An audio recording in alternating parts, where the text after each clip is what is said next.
Alright lads and ladies, chapter 19, let's go.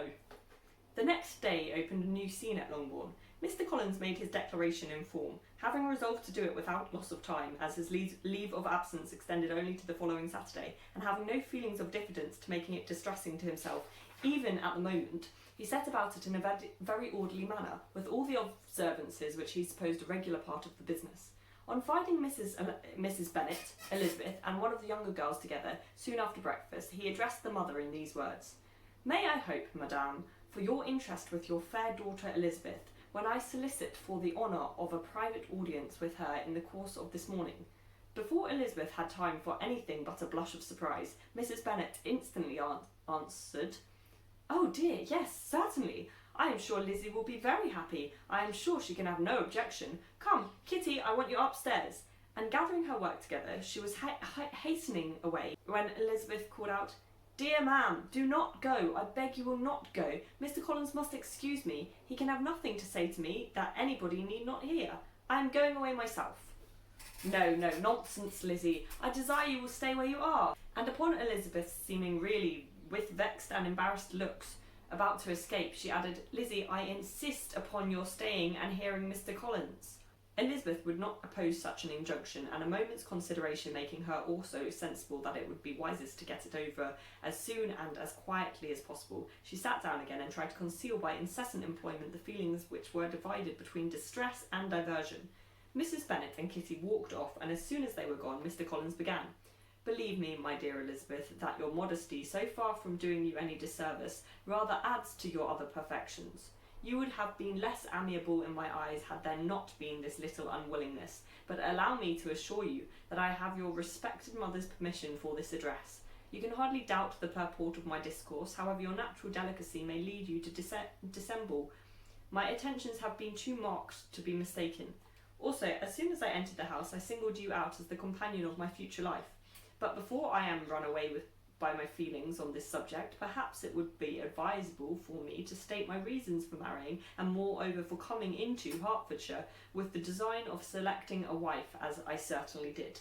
The idea of Mr. Collins, with all his solemn composure, being run away with by his feelings, made Elizabeth so near laughing that she could not use the short pause he allowed in any attempt to stop him farther, and he continued, "My reasons for marrying are, first, that I think it is a right thing for every clergyman in easy circumstances, like myself, to set the example of matrimony in his parish.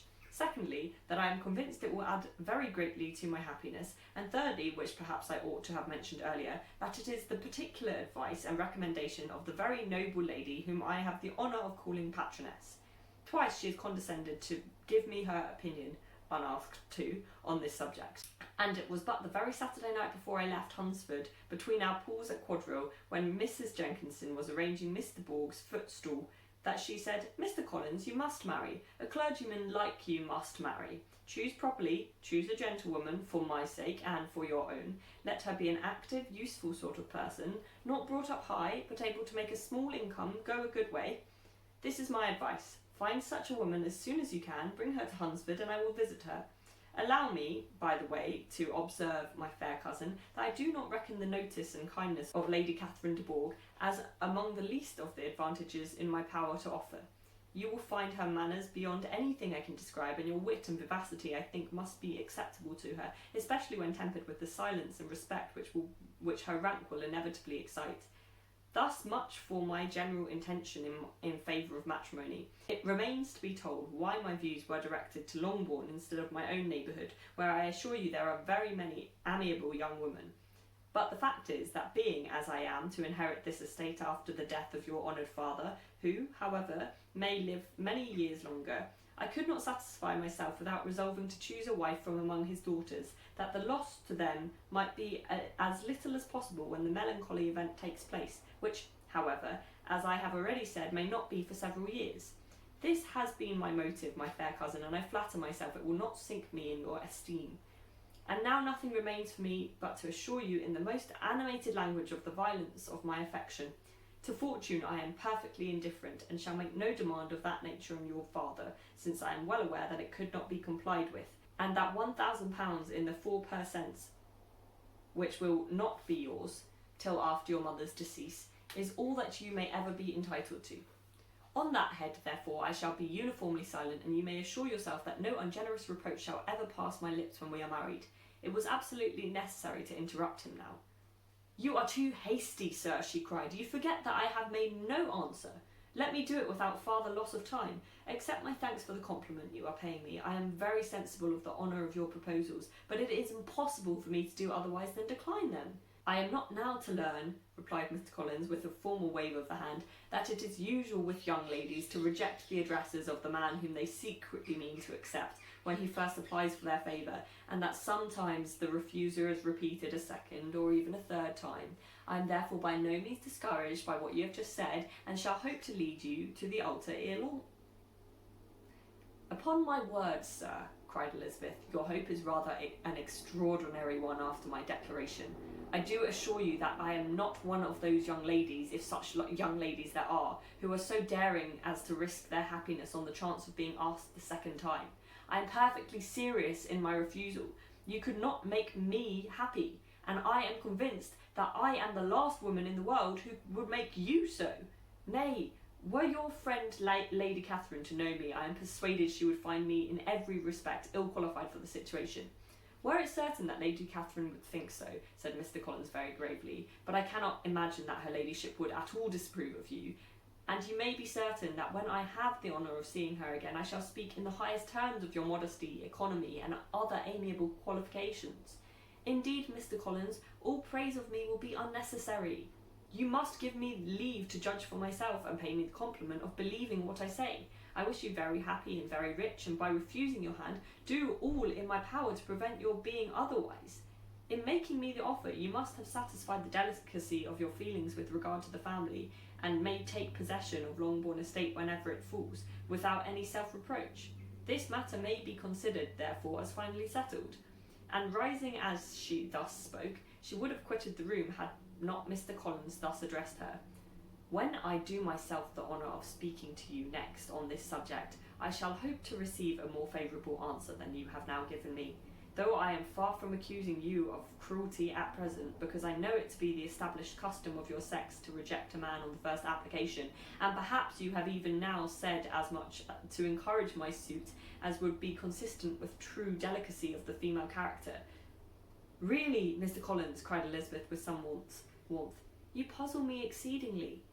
If what I have hitherto said can appear to you in the form of encouragement, I know not how to express my refusal in such a way as may convince you of its being one. You must give me leave to flatter myself, dear cousin, that your refusal of my addresses is merely words of course. My reasons for believing it are but briefly these. It does not appear to me that my hand is unworthy your acceptance, or that the establishment I can offer would be any other than highly desirable. My situation in life, my connections with the family of de Bourgh, and my relationship to your own are circumstances highly in my favour, and you should take it into farther consideration that in spite of your manifold attractions, it is by no means certain that another offer of marriage may ever be made to you. Your portion is unhappily so small that it will in all likelihood undo the effects of your loveliness and amiable qualifications. As I must therefore conclude that you are not serious in your rejection of me, I shall choose to attribute to your wish of increasing my love by suspense, according to the usual practice of elegant females. I do assure you, sir, that I have no pretension whatever to that kind of elegance which consists in tormenting a respectable man. I would rather be paid the compliment of being believed sincere. I thank you again and again for the honour you have done me in your proposals, but to accept them is absolutely impossible. My feelings in every respect forbid it. Can I speak plainer? Do not consider me now as an elegant female intending to plague you, but as a rational creature speaking the truth from her heart. You are uniformly charming, cried he, with an air of awkward gallantry, and I am persuaded that when sanctioned by the express authority of both your excellent parents, my proposals will not fail of being acceptable.